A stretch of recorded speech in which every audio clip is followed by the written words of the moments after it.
This podcast is brought to you by AJ Bell and Shares Magazine. Shares Magazine is published by AJ Bell Media, part of AJ Bell.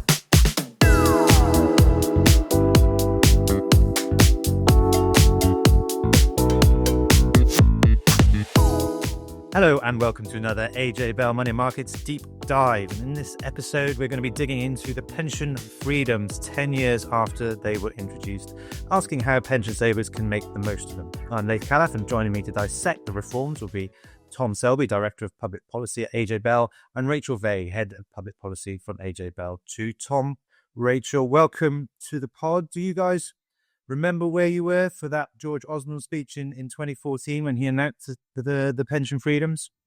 Hi, Laith. I think everyone in the pensions industry remembers where they were when this was announced, much like a very nerdy version of 9/11.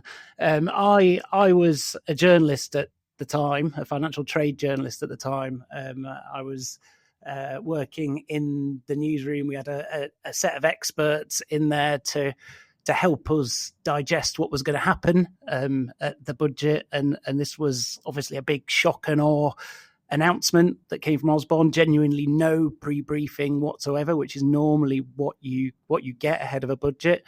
But what we did get was one of our experts was given a call by an official at the Treasury about an hour before the statement, giving him the full download on what was about to come.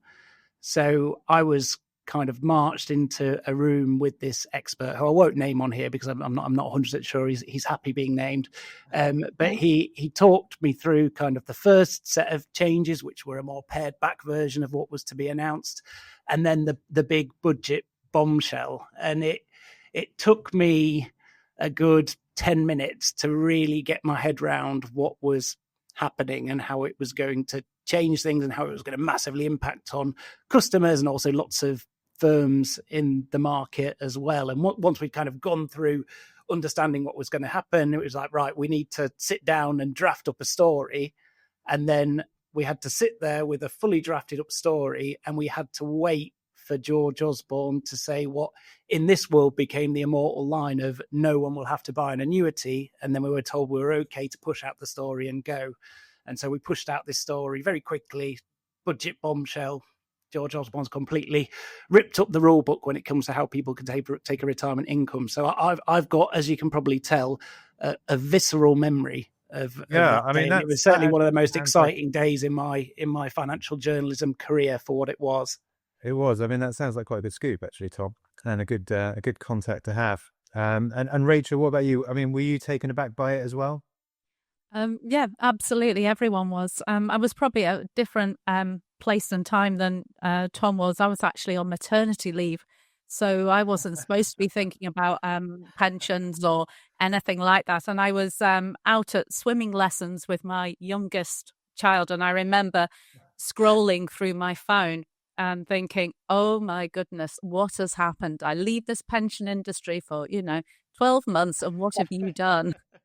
So I remember trying to catch up and then trying to ring colleagues to find out what had happened. And it was a few hours until anyone, I could grab anyone to speak to.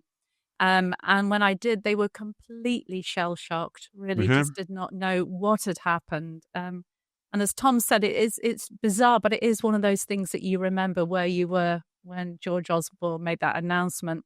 But there was a lot of scrabbling around for many months to come about exactly what he had said and who knew before he had said it and what it actually meant in practice.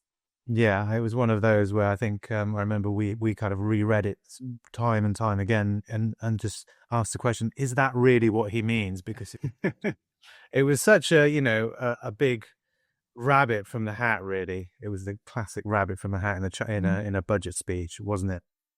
And later on in this episode, we're actually going to be talking to one of the key architects of the pension freedoms, Sir Steve Webb. He was a pension minister in that coalition government from 2010 to 2015. And as well as that, we're also going to be taking a look at how people have used the pension freedoms over the last 10 years and what they mean for your investment strategy as well. We'll be looking at minimizing tax on pensions and just exploring the differences between annuities and drawdown, which are at the core of the pension freedoms, really. But before we get there, let's just have a recap on what the pension freedoms actually were. Tom, I'm going to come to you first. Can you just give us your explainer? You understood it all in 10 minutes during the budget speech, Joe. If you I grasped it I just about wiped the sweat off my forehead enough to grasp what I needed to write down with the help of said expert at the time. So the pension freedoms, as we've touched on, announced in 2014, came into being in April 2015, opened up a whole new world of retirement income options to ordinary people. So before those reforms were announced, only those who had a sizable guaranteed retirement income, so we're talking here about state pension, a defined benefit pension, or an annuity, and we can go on later on to talk about what those things are, but you had to have a certain level of secure guaranteed income in order to be able to access the rest of your pension over and above that amount flexibly. So it was only those who were pretty well off who were able to access their pension completely flexibly. And actually, the vast majority of people, as a result of that, ended up going on to buy an annuity with their pension pot, so a secure guaranteed income for life, rather than accessing their fund flexibly. The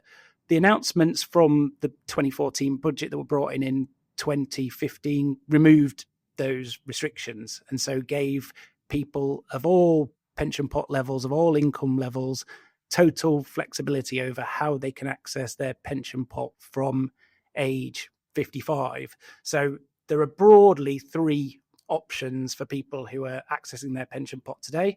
So you can enter what's called drawdown. So that means that your pot stays invested and you take a flexible income to suit your needs. You can buy an annuity, so that's a secure income for life that you get from an insurance company, or you can take an ad hoc lump sum, which is known in the glorious HMRC generated pensions jargon as a UFPLS or UF plus. That's an uncrystallised funds pension lump sum. Horrible phrase. All just that rolls means off the tongue, doesn't it? It's a real beauty. But all that means is that you can take an ad hoc lump sum direct out of your pension. A quarter of that lump sum will be tax free, and the rest of that lump sum will be taxed in the same way as income. So you've got those ad hoc lump sums, draw down an annuity, as well as the tax free cash that's attached to that. And also, crucially, and what we've seen actually lots of this happening, is you can mix and match those options as well. So primarily it'd be drawdown and annuity. You can mix and match them at the same time. So you can use an annuity perhaps for some of your fixed costs and keep a bit of flexibility with drawdown, or you can mix and match them over time. So you could have drawdown in the early years of retirement when you might prefer a bit of flexibility, and then you can look to lock in a secure income from an annuity later on when you might be able to get a better rate. But that's broadly what the pension freedoms did, and broadly the options that existed before and what exists today. Yeah, and I think if we look back before the pension freedoms, the vast majority of people took an annuity when they turned their pension into an income. And what that is, an annuity, you go to an insurance company with your pension pot of say £100,000, and they turn that into an income for life for you, and that's it. You pays until you die. And there's no kind of investment to manage or anything like that. It's a pure investment contract. So that was the main way that people took their retirement income back then. And so, Rachel, you've been looking at what the official statistics tell us about how people have been behaving since the pension freedoms. So, after that, they were given a lot more choice about how they take their pension withdrawals. Yeah, we have quite a lot of data, Laith. It's coming from the FCA, who started really immediately to collect data on what people were doing with their pension freedoms. Although it has to be said, they then started to actually refine what they were collecting and added to it. But we do have data going back. The only downside is the FCA works on a bit of a time delay. So we've only got up to the 2023-24 tax year. So we haven't got anything for last tax year yet. But we do have quite a lot. So she was saying before pension freedoms, most people, use a pension pot to buy an annuity. It was 75%. That's the figure we've got. That's what people used. Okay, I thought it was more than that, but okay, that's still the vast majority of people. Yes, absolutely. I think it was depended how much money you had, because most people didn't really go anywhere near drawdown unless they had a pot of over £150,000, and they usually used to have an advisor as well. So if you didn't have an advisor, you couldn't really go into drawdown. But actually, what's happened is it's flipped the other way completely. So drawdown has surged in popularity, and it's now by far the most popular retirement choice. If you've got a pot of over 30,000, then drawdown specifically relates to where you're keeping your money invested in a pension, basically. Yes, that's it. So you can take your income from that invested pot, and you can take as much or as little as you want and mix and match it. So last year, when we look at the last tax year, we've got the 23-24 tax year, 60% of people who had pension pots that were bigger than £30,000, 60% of people went into drawdown.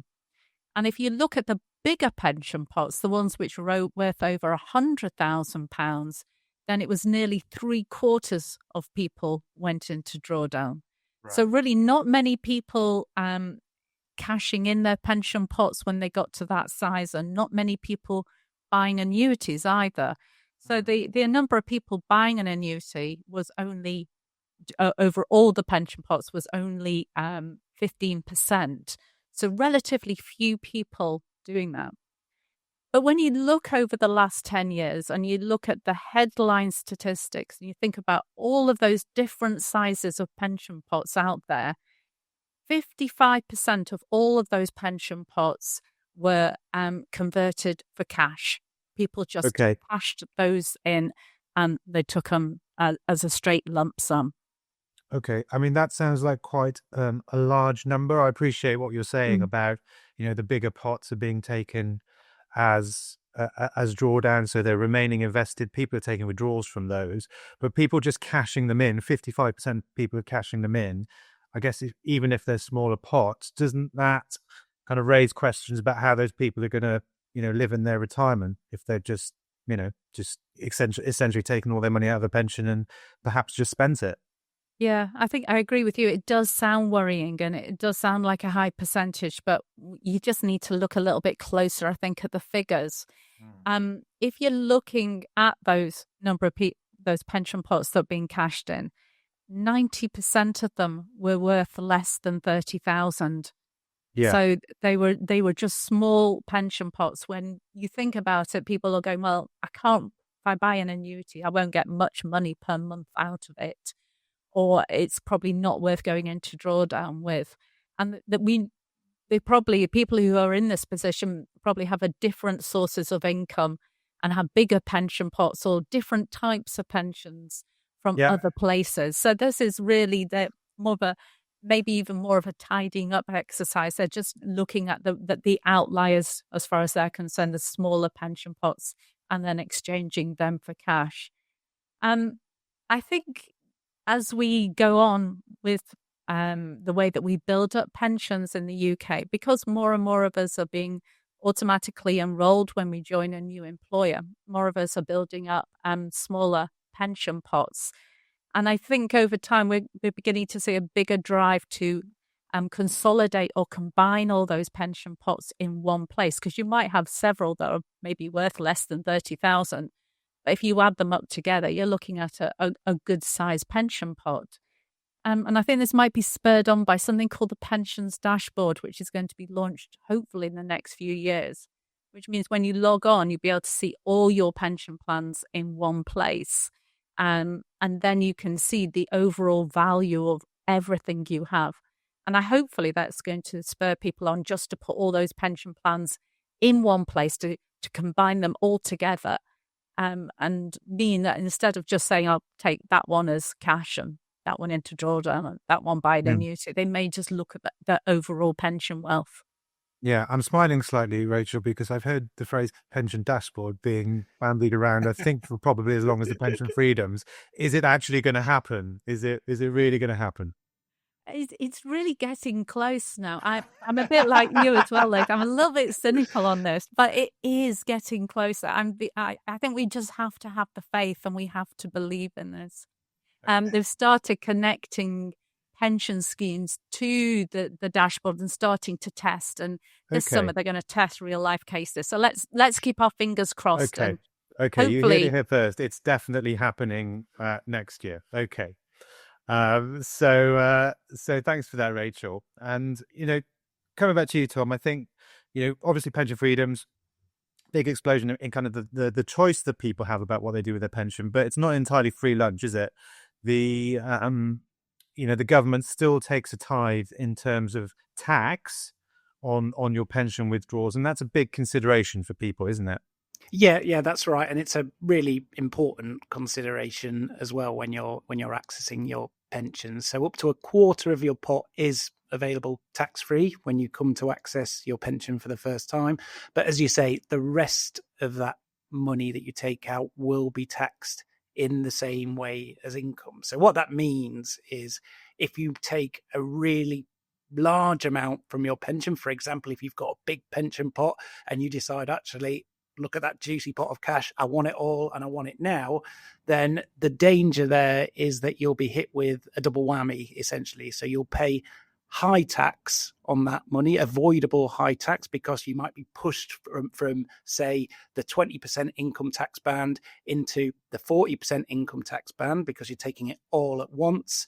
And you're also going to be removing that money from an environment where it's in a pension where it can grow completely tax-free. So it's really important that when people are coming to access their pension, when people are coming to use these pension freedoms, that they've got a plan for how they want to withdraw their money, when they want to withdraw it, and how to make sure that they manage their withdrawals sustainably and, crucially, try to keep as much out of the claws of the taxman as is possible. So Tom, just to clarify why that is, that's because your withdrawals from a pension pot, you say they're kind of pushing you up into another tax band. That's because any withdrawal that you take, it's basically treated as your income for that year, right? So, like when you're working, having a salary, it's the same kind of deal. Precisely, yeah. So if you took out £50,000 from your pension, for example, and you had no other taxable income, then you'd still get that personal allowance you get at the moment. So just over £12,000 will be completely tax-free. And then the rest of that withdrawal will be taxed at 20%. Now, if you go just over a tick over £50,000, then all of a sudden you're into that higher rate tax band. And so any income that you take above that level will be taxed at 40% rather than 20%. Now, the good news is there are things that you can do to mitigate that tax that you pay. So if you take out your pension in smaller chunks in each tax year, then you can prevent yourself rolling over into those higher tax bands. So if, for example, you took out £20,000 from your pension each year and you had no other taxable income, then it would be just over £12,500 that would be tax-free, and then the rest of that withdrawal will be taxed at 20%. If you then took another £20,000 out in the next tax year, provided all the tax thresholds stay the same, then again, the maximum rate of tax that you'll pay on any of your money would be 20% rather than that higher rate of 40%. So if you drip feed your withdrawals over time, firstly, it can be a really good way to make sure that you're managing your withdrawals sustainably. And I know that's something we're going to come on to later in the pod. And secondly, you can make sure less of your money goes to the tax man as well. So there's really good reasons why people should think carefully about accessing their pension and think carefully about how they manage their withdrawals to minimize the amount of tax that they're giving away to HMRC. And it's not just that income tax point that's important when accessing your pension as well. None of this stuff is ever as simple as you'd like it to be. So there's another tax thing that you need to think about. And this is particularly important for people who are accessing taxable income from their pension through, for example, drawdown or an ad hoc lump sum, and they're planning to continue saving in a pension, or they want to keep the flexibility to be able to continue contributing to a pension after taking that taxable income, because once you've taken that taxable income flexibly from your pension, as I say, mainly ad hoc lump sums and through drawdown, you'll trigger what's called the money purchase annual allowance. Another bit of jargon that I'm delighted to bring to your listeners. It's not as good as Us Plus, Tom. Not as good as Us Plus, but it's a close second place. So all that means is that normally you can save £60,000 a year in your pension tax efficiently, without paying what's called an annual allowance tax charge. If you access money from your pension flexibly, then that reduces all the way down to £10,000. So a really significant reduction in the amount that you can contribute in a tax efficient way to your pension. That also removes your ability to use what's known as carry forward. So if you haven't accessed your pension flexibly, then you can go back into previous 3 tax years and use any unused allowances that you've got from those 3 tax years, provided you were a member of a pension scheme in those years, and you can bring them forward into the current tax year if you haven't accessed your pension flexibly. As soon as you access your pension flexibly, you lose that ability to bring forward those old allowances as well. So it's not a reason not to access your pension, but particularly if you're planning to make large contributions to your pension after you've accessed the money. So you might be accessing it for an emergency or to help out a relative, but you're thinking, actually, I want to make some quite significant top-ups afterwards. You just need to think about the impact that lower annual allowance is going to have on your ability to do that. Yeah, I was going to say kind of one of the scenarios that might happen is, maybe you haven't finished working, you're still contributing to workplace pension. And like you say, you maybe want to take some money out of your pension to maybe help a child get on the housing ladder. Or even to pay off your own mortgage, you decide to do that, but then you need to be careful of these rules, I guess. Yeah, you need to be careful of those rules. And one thing to remember is, and it's always complicated, this stuff, but it's only if you're flexibly accessing taxable income from your pension that this lower annual allowance kicks in. So if you've got a specific thing that you want to spend some of your pension money on, whether it's helping out a relative, paying off a mortgage, whatever you want to do, but you do want to retain that higher annual allowance, then if you just access your tax-free cash portion or even a bit of your tax-free cash, then you can do that. You can take the money out and you'll still retain that higher £60,000 annual allowance. So there's ways to make sure that you don't trigger that lower allowance if that's going to affect you. Just something that people need to think about when they're accessing their pension. Yeah. So I know it does kind of sound a little bit complicated, but I guess actually the pension freedoms at root, they do actually allow you to manage your tax situation a bit better, don't they? Because with an annuity or even, one of these gold-plated final salary schemes, you just get an income every month. And so there's no way for you to actually manage your tax situation. Whereas, at least this way, you do have to be a bit more engaged, but I guess at least you have the option to minimize the tax that you pay.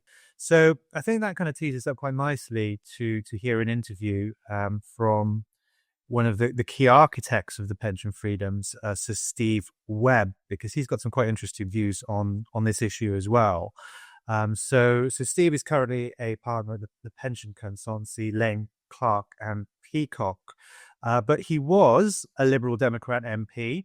And he became pension minister in 2010.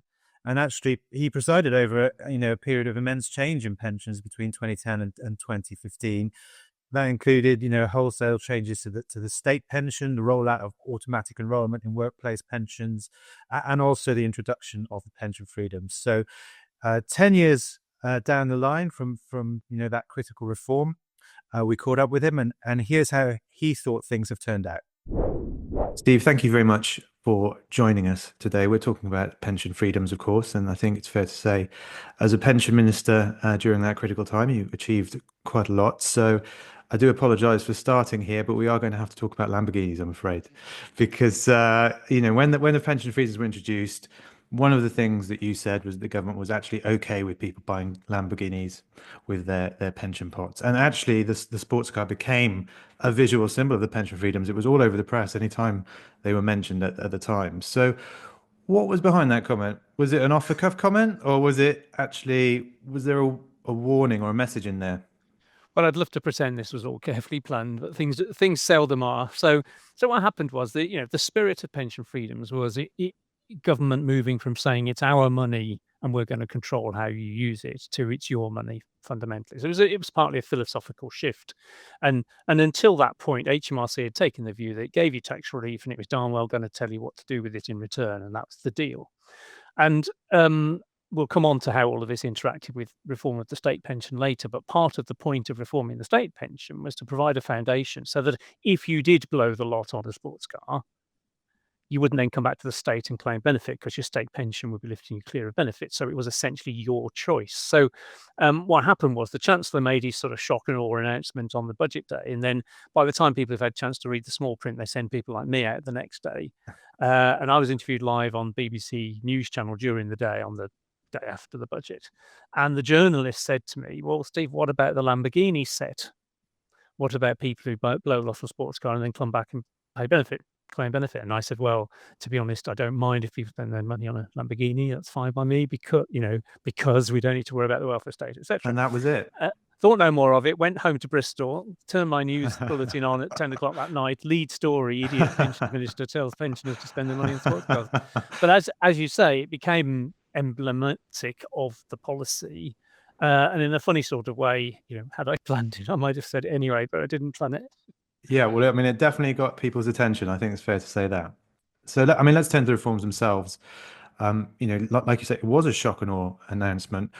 Who was the main driver behind the reform? Because it just seemed to come out of nowhere. It wasn't something the industry was consulting on at the time or had ever really been raised. Yeah. Well, it had been raised a bit because there was a lot of debate about being forced to buy an annuity at 75. So I'd stood up in Parliament years earlier calling for, before I was a minister, in fact, arguing for relaxation of the age 75 rule. So in the same spirit. So there was a bit of that already that was already questioning it. I think collapsing annuity rates obviously made forcing people to buy, all in quotes, but forcing people to buy an annuity increasingly difficult. Put that alongside automatic enrolment, where we're putting 10 million people into workplace pensions, most of which were DC pots, at the end of which they'd have to buy an annuity. So I would go in a television studio and say, oh, it's a shiny new thing called auto-enrolment. And people would say, yes, but at the end, they get nothing for it, do they? So there was a lot of that going on. And then I think the Treasury, both philosophically, had got to the point of loosening the rules. And to be honest, I'm sure they'd worked out that they'd get some extra tax if people took their money early. But it would be fair to say the tax estimates were always wildly under. If only it had been that clever. I think the OBR 5 years after pension freedom said that the tax revenue from pension freedoms continues to surprise on the upside. Okay. So, a lot of this was not fully foreseen. So there's a mixture of, a fairly liberal conservative chancellor. I was very enthusiastic, but, these things don't happen if the Treasury don't want them to. It would be dishonest of me to pretend it was all my idea. It wasn't. But I think having a liberal conservative coalition, made it work. And the fact you have a pensions minister actually enthusiastic rather than fighting it probably helps, yeah. And then I had some involvement, obviously, then in shaping things like the creation of PensionWise and all that sort of stuff to help it land. And when you look back now, we're 10 years on, what do you think? Do you think it was a positive move? And, what kind of positives can you draw out of it? What do you think has really changed? I think it's hugely positive on probably at least two grounds. So, one is everybody's different. Everybody reaches retirement maybe as part of a couple, maybe with some legacy DB pensions, state pensions, pension pots. And what they need and what they want from their pensions is just increasingly different. So philosophically and practically, I liked the idea that people could shape what they did. And so I often tell the story of a man who made an appointment to see my surgery when I was still an MP and just said, I just wanted to come in and thank you for pension freedoms because I took a pot of money that I'd have had to buy a lousy annuity with. I spent the lot on my daughter's wedding, and every day that memory and that photo on my mantelpiece gives me pleasure. I'm not, I'm not starving in retirement as a result, but it was my money and you let me, and I still get people today saying, I thank you for that policy. So at its best, I think it gave people flexibility to use their money in a way that maximized their satisfaction. And I think, there was a lot of worry about people, blowing the lot and living in penury and so on. And people just didn't do that. There's an issue we'll come on to about DB transfers and some of the things that didn't quite work as planned. But the basic philosophy is right. The only other thing I'd say is just think how many hundreds of thousands of annuities would have been bought by compulsion since 2015 if the policy Yeah. hadn't happened, including a period till, I don't know when the turn was, 2021, 2022, Yeah. when annuity rates were rock bottom. Those people would have been locked in till they died. Those people would just never have got a decent annuity rate and would have been locked into something rubbish for their lifetime of saving. So I feel quite proud that we didn't force those people into that straitjacket. Yeah, I mean, that's an absolutely fair point. Annuity rates were super low because of low interest rates, of course, and people were getting very little back apart from the capital that they were putting in. So, when you're looking back now, has anything surprised you about the way that pension freedom's turned out? And maybe can you see any problems that have been created in the market? I guess two things really. So one is DB transfers, I think, caught everybody a bit by surprise. So initially, there was some debate internally about whether to allow DB transfers at all, because obviously, if you've got super freedom on DC, then would everyone move from? And we were originally looking at whether teachers and nurses and people in unfunded public sector schemes might Yeah. even be allowed to move. And So these are broadly speaking final salary schemes. Yeah. Where Yeah. you build benefits up, which are a proportion of your salary, rather than defined contribution schemes where you build up a pot, basically. Exactly, and you were able to transfer from one to the other, but it suddenly became far more attractive. When the place you were transferring to had no strings attached to speak of, and B, when of course the flip side of low interest rates was that you were being offered colossal sums of money Yeah, to give up your guaranteed income, and so absolutely. if you were Yeah. a steel worker, to pick an example in point, who perhaps his house in Port Talbot was worth 250,000 and who's offered 400,000 for their pension. I mean, these are just astonishing things. And I think looking back, perhaps it should have been more obvious, but it wasn't spotted that this would be the gold rush, really. And it took a few years to really gather momentum. And early on, even the regulators got caught up in the excitement. So the FCA consulted on removing the requirement on advisors to assume these transfers were a bad idea. So Okay. historically, gold-plated regular pension, what could be better? You shouldn't give it up. That would be the starting point of financial advice. And I think in 2017, because so much of this was going on and people were so happy about it, FCA said, well, maybe we shouldn't require advisors to assume against. We should allow them to be neutral. Now, they didn't go ahead with that, but it just gives you a sense that early on, this just felt like people had new freedoms, new flexibilities. They were using them, and what wasn't to like. Well, I guess it's Obviously- exactly what you said, isn't it, Steve? It's like you give people control over their own money, whether they're in a defined benefit scheme or a defined contribution scheme. The same applies. Yeah, and what I think we didn't foresee particularly was the cowboy advisors and the crooks and all the people who went down to South Wales and put curry nights on at the pub and all that stuff. So I think with hindsight, that should probably have been foreseen and perhaps regulated a bit more tightly. And then I guess the other bit, which was kind of business in progress, is post-retirement decumulation, how you take the pot and run it down when it's not done for you.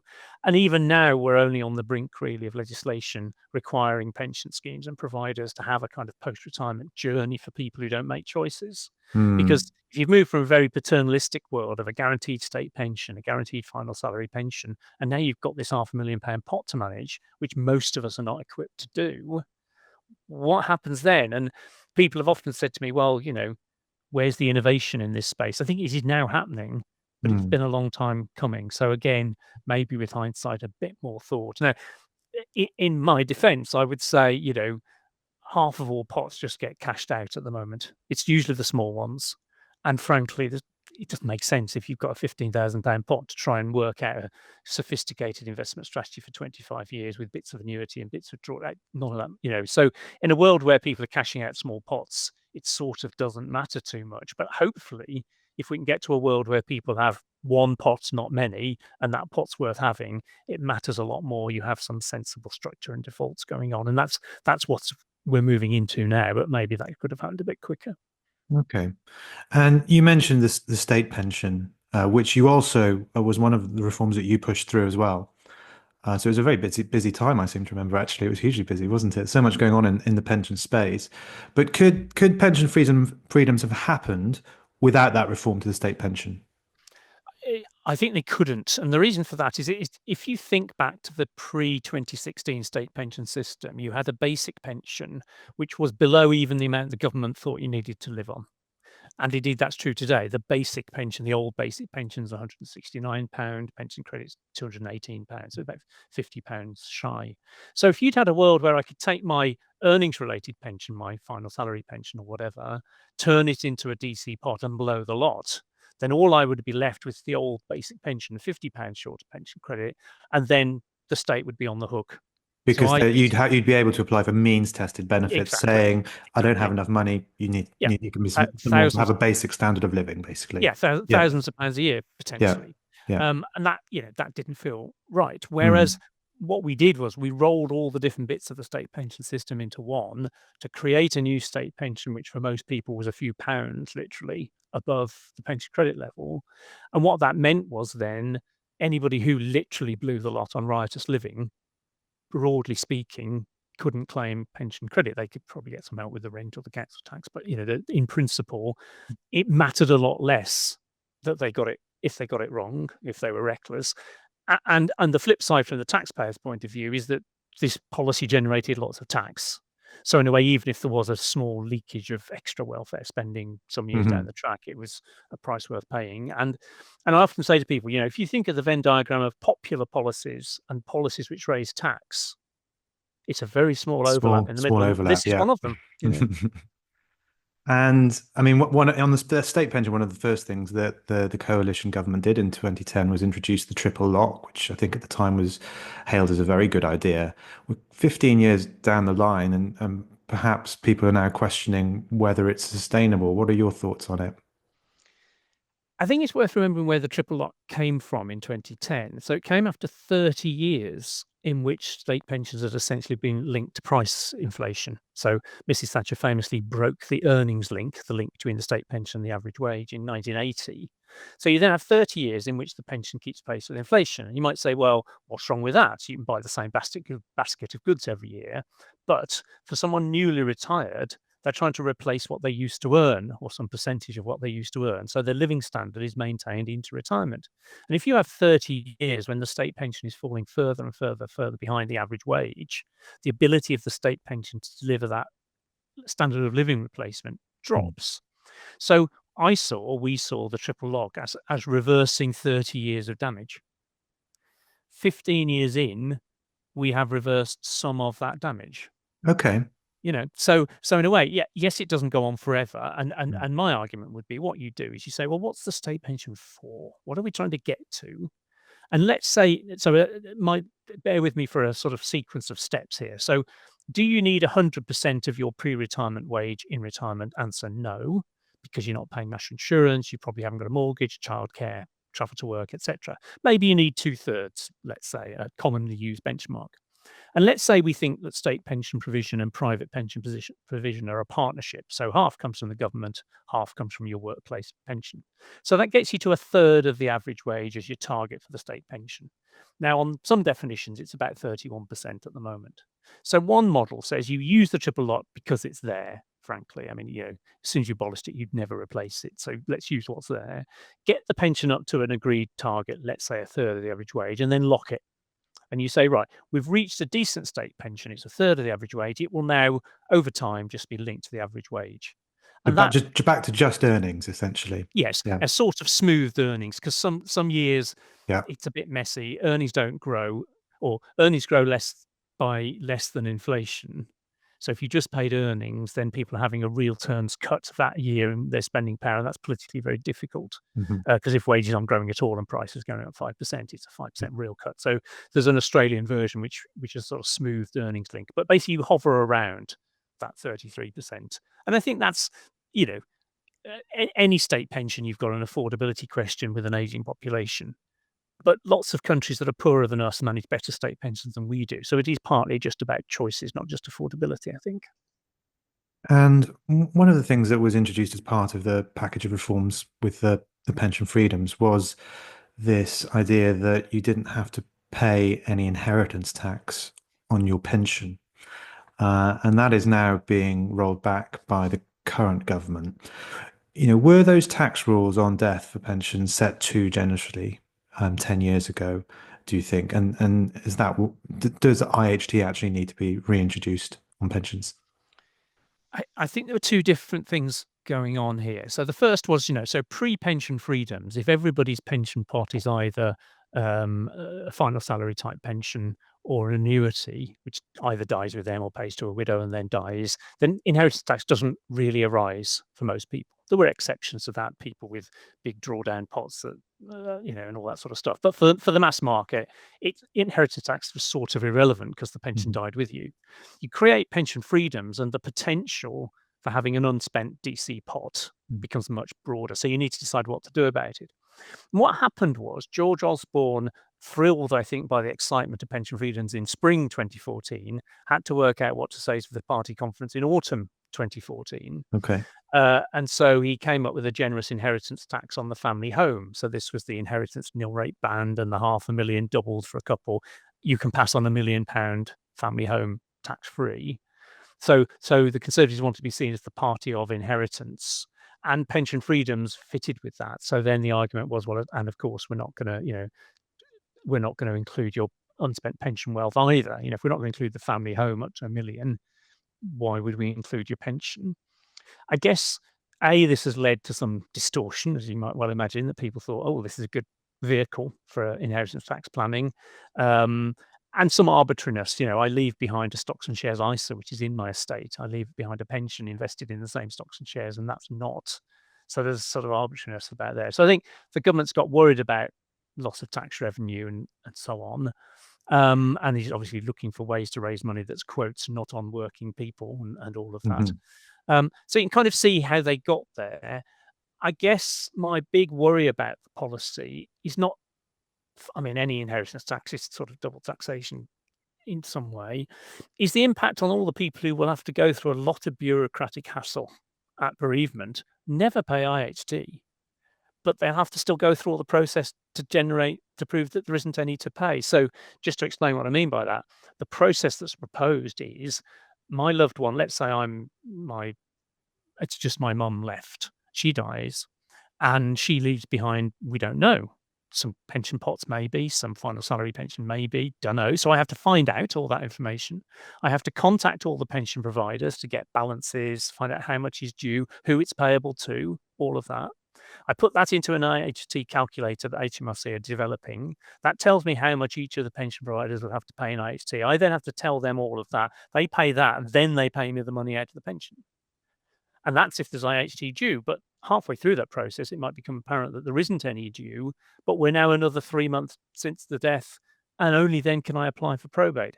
So in many ways, it's not the, 10% of estates that will pay, the extra 50,000 a year people will pay more because of this. It's the hundreds of thousands of ordinary bereaved people who will have, I've recently been dealing with the loss of a family member. They use this phrase, sadmin, just all the hassle. All the hassle you have when someone dies. Well, this is just going to ladle a whole additional pile on.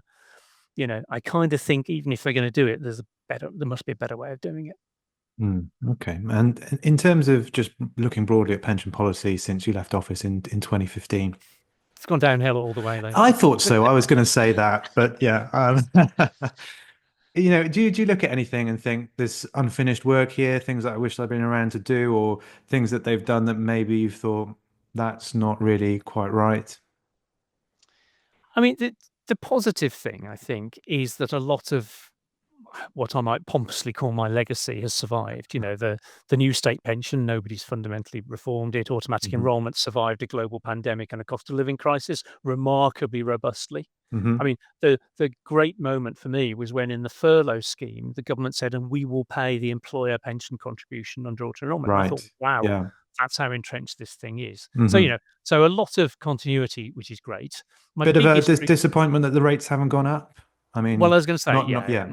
My biggest disappointment is that we got to 2019, we got to 8% contribution, and then we got stuck. And here we are in 2025 debating a big review they did in 2017, which hasn't been implemented yet. And with the budget and the employer NI rise isn't going to happen anytime soon. So my worry is a lost decade, really, from when we got to 8% to when anything might happen again. On the flip side, I suppose, as you go higher with contribution rates, you need to think whether pure pension is the right product. Should it be pension with some cash saving sidecar, they call it, on the side, with, money for emergencies? Should we have a chunk for house deposits? All in one integrated product? And I guess the optimist in me says, well, let's take the advantage of the delay we've got to do some big thinking about whether, it's fine to ask people to put 2, 3, or 5% into a pension, but once we're starting to ask them to put 7, 8, 9, whatever, do we need to think better about what that product is? A, to make it popular and useful, and to increase the political acceptability. So, I'd rather we'd made more progress on minimum contributions, but we haven't. So let's seize the opportunity to think afresh about the product. Great stuff. Well, great to have your insights. Thanks very much for being with us, Steve. It's a pleasure. Thank you to Steve Webb for talking to us there. Tom, it was interesting to hear Steve talk about the impact of pension freedoms on defined benefit schemes. But I mean, that question really it kind of focuses us on an important part of the pension freedoms, which is that you no longer got this final salary scheme, or you probably don't have one unless you're in the public sector. And if you're not buying an annuity, which is a secure income for life, then there is that question, isn't there, about how do you actually take a sustainable income? What is a sustainable income? Because no one's feeding it to you. You're deciding how much to take. So yeah, Tom, how do you just go about that? It's actually really hard to know what a sustainable income is, unfortunately. I'd love to have an easy answer for you, but it's one of the toughest things to figure out in financial services, because it depends on so many factors, right? So it depends on at what age you access your pension. It depends on how long you're going to live for, and none of us know how long we're going to live for. It depends on the investment returns that your fund delivers over that period of time, and when those investment returns occur as well. It depends on if you've got other sources of income. So if you've got a big guaranteed defined benefit pension, for example, and then you've got a smaller SIP, so a defined contribution pension, then actually you might be quite comfortable taking big withdrawals out of that pension every year, because even if that defined contribution one runs out, then actually over here you've got a defined benefit scheme which is guaranteed and which is going to be there as a floor, perhaps alongside your state pension and any other assets, to deliver you at least a decent standard of living for the rest of your life. So it's really difficult to give people a number to say this is a sustainable rate of withdrawing, because everyone's circumstances are going to be different. But just because it's difficult doesn't mean that people haven't tried to come up with a number. Yeah. And the most quoted number is the 4% rule. Now, this should only ever be taken, as you can probably tell from what I've said before this, as a really, really rough rule of thumb. But the idea is that if you're healthy and you're around state pension age, or around 66 years old, you should be able to take somewhere in the region of 4% of your initial fund value.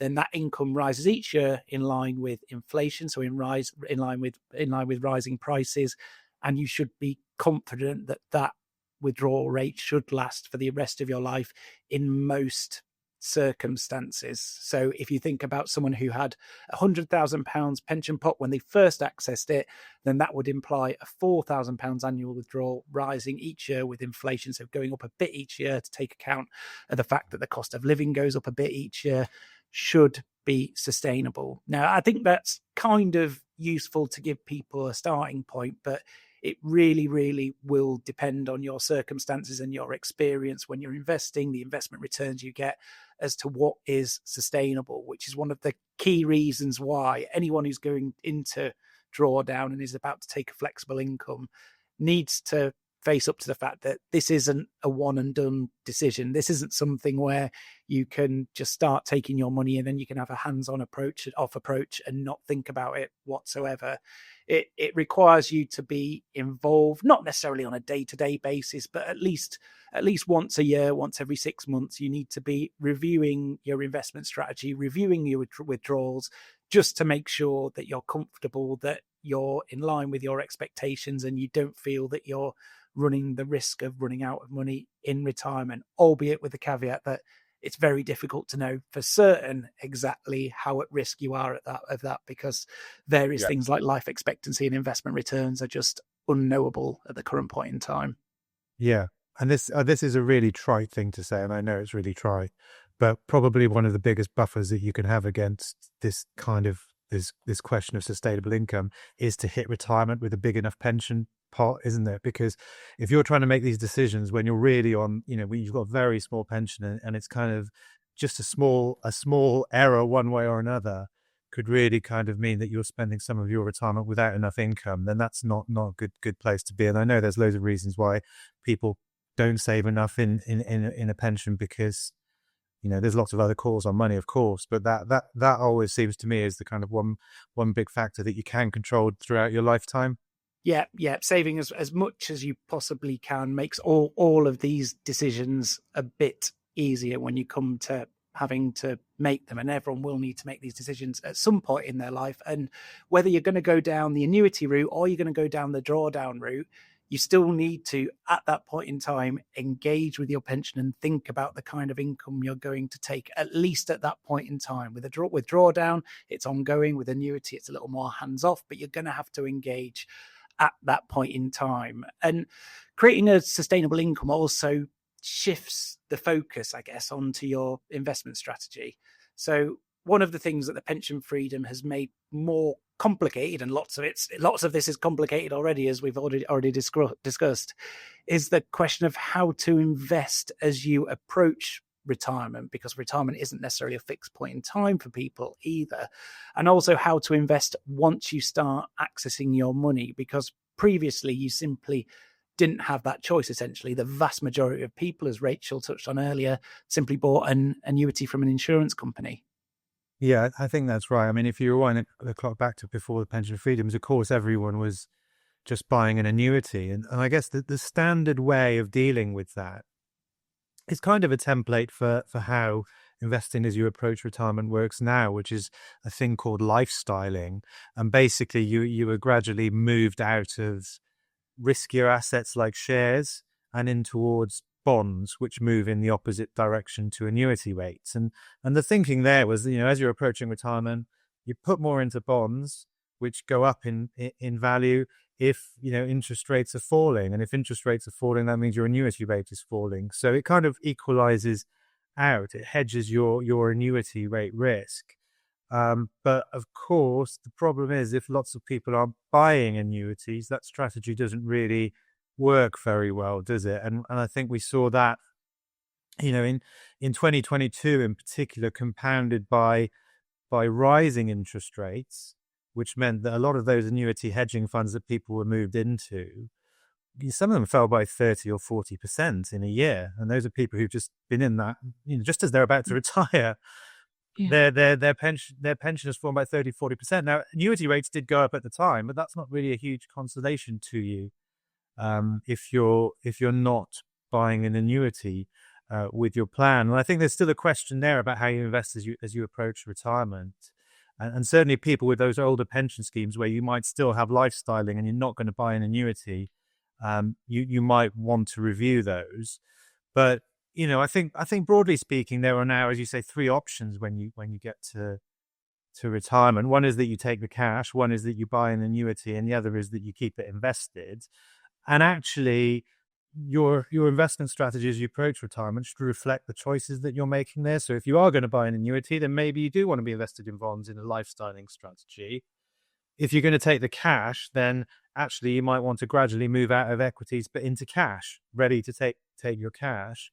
And I guess if you're staying invested, then you need to give some thought to what you're going to be invested in after retirement, because you want to, again, transition slowly across to that. And the idea being that you're not moving around one asset class into another overnight and thereby, risking missing out on gains or making losses just because of your timing.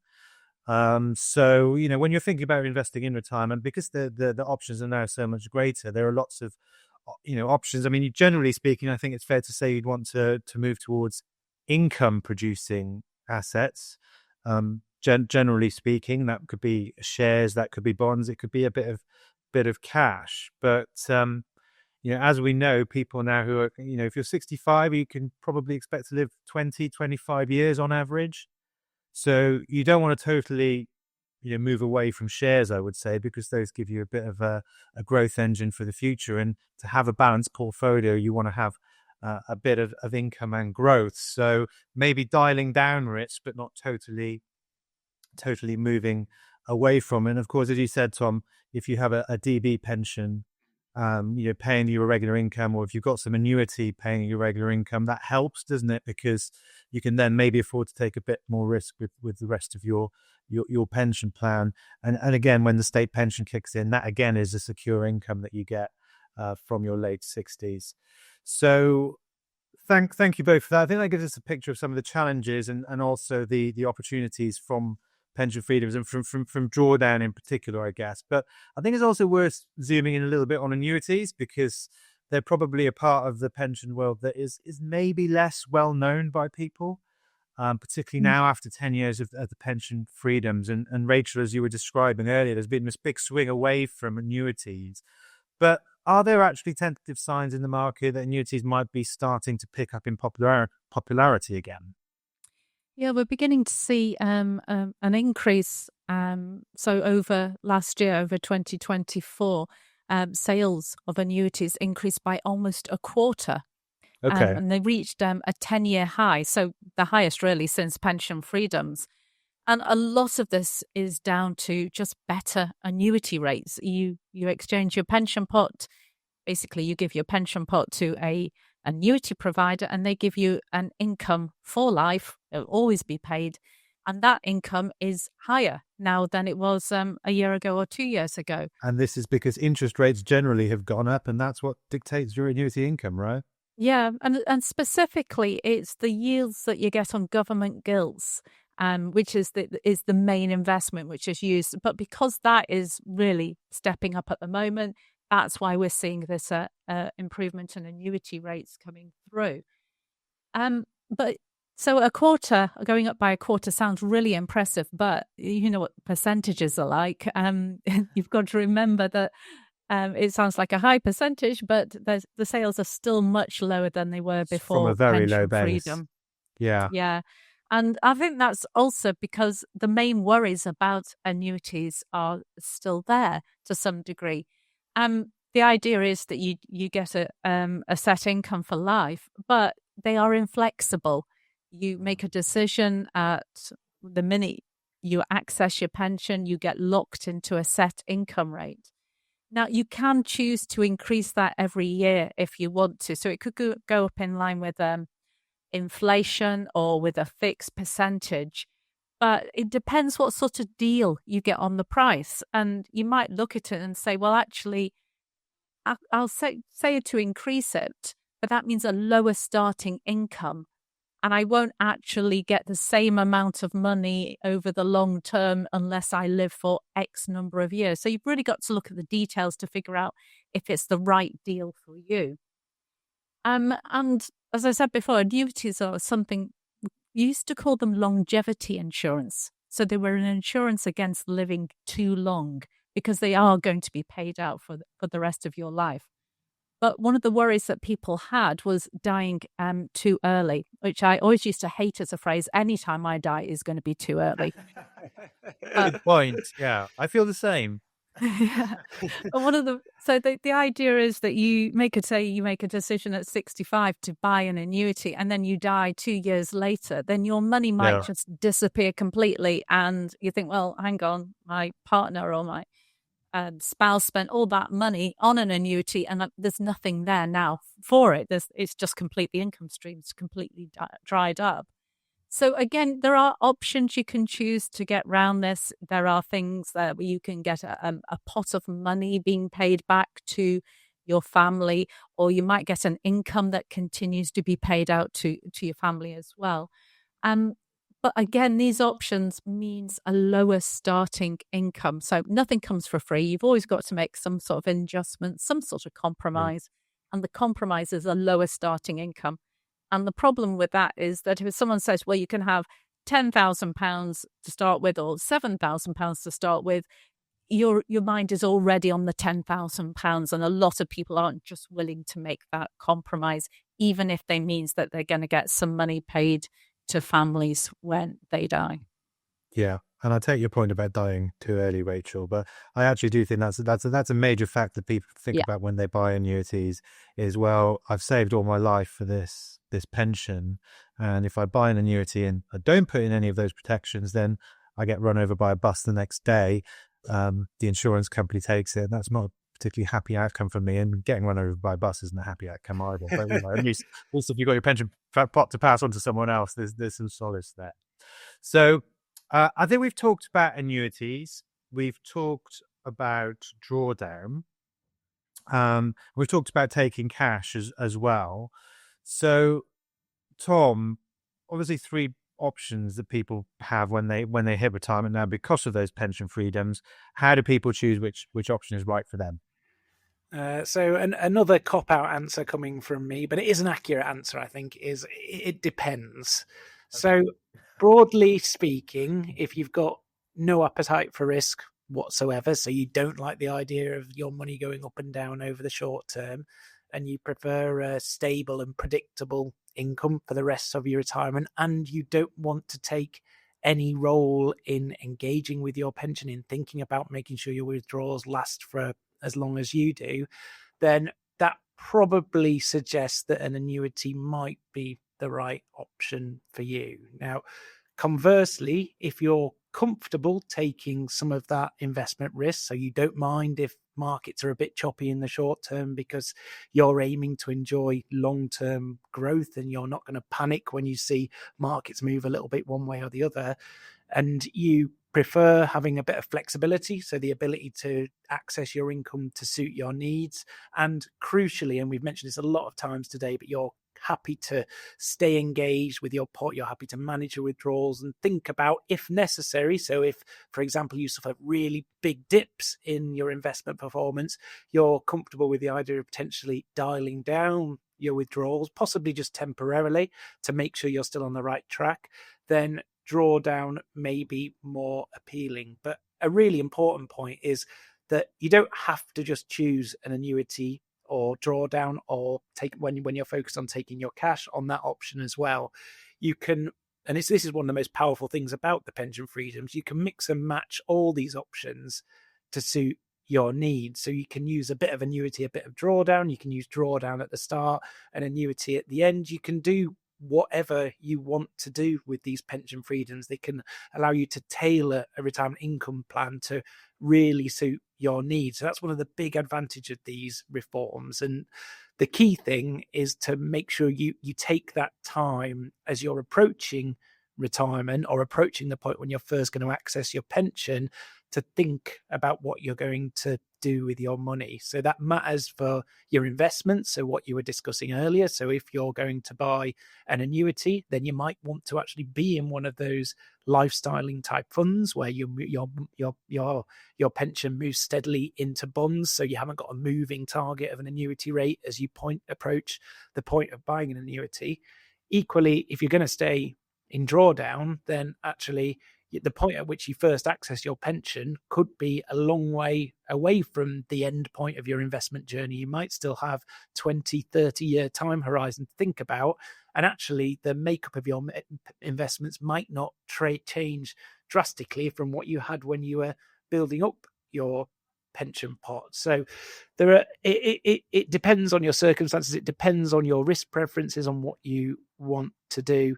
But one of the really important things is don't just make a decision on the fly without really thinking about what's right for you. So we talked earlier about if you access all your money from your pension, you could pay higher tax charges and you might be putting your long-term financial health at risk.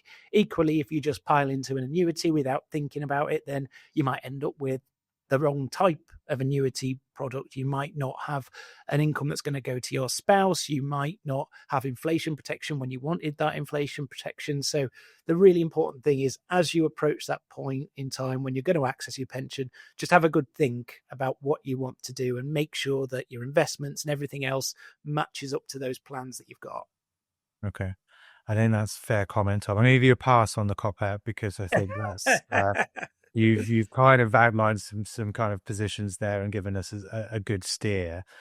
But Rachel, it's clearly a topic where people's individual circumstances really matter. So, what resources are available to people? I mean, suppose we've got people listening now. They've listened to the podcast and they still don't know what to do with the pension freedoms. I mean, it seems implausible, but suppose they're listening and they still want some more information. Where can they go for it?